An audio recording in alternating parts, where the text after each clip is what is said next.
I think this might be the best off-ice training puck, and in this video I'll show you why. Recently I posted a video showing off all the pucks I have in my collection, and I got this one sent out to me. Not only that, but you guys were blowing up the comments about this puck too. And what puck am I talking about? The Xeno Puck.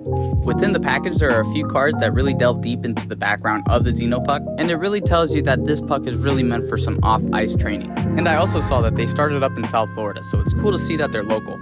And the first feel in hand, I can just say this thing is sleek.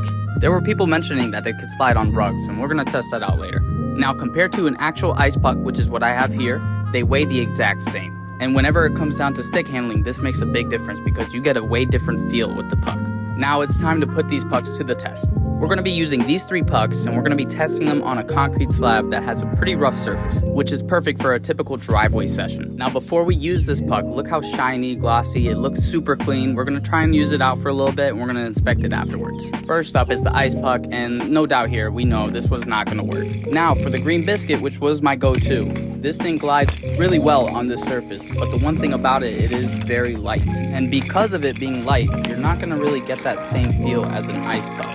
And so for any ice hockey player who's out there trying to work on their game off season, the Xeno Puck's really there for you. I believe that this puck glides just as well as the green biscuit, but you're also going to get that extra weight so you feel a little bit more like an ice puck. And personally, I'm going to start using this to train so much more. I'm only in my first ever season of playing adult league hockey, and the only ever time we really get to train is when we're playing our games. Finding ice time in Florida is not the easiest thing. And with the Xeno Puck, it's almost like bringing the ice to you. Now, some of you might be wondering about shooting, and the answer is yes, you can shoot it, but Xeno even says to use extreme caution. And if you guys ever felt this puck in hand, you'll know that this will hurt if you get hit by it.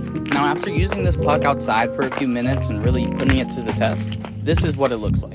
Definitely a bit scratched up. It still glides the same, so it's not a problem there. I'm just worried about the durability and how long until I need to replace it.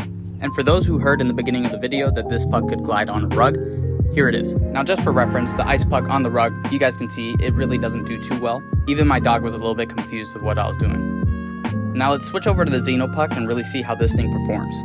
And overall, I really think it's not that bad. Definitely not the same glide as you would see on ice or out on the concrete, but for a puck on a rug, it's pretty dang good. Now obviously it's not the best case scenario, but if you only have a rug in your house and you don't want to get the floors messed up or something like that, this is the way to go. And now for the green biscuit on the rug, just because I'm curious. This thing was grabbing onto every single fiber that it could find. This leads me to believe that the Xeno Puck is the best for off-ice training, and for any ice player who is really trying to up their game, I recommend it.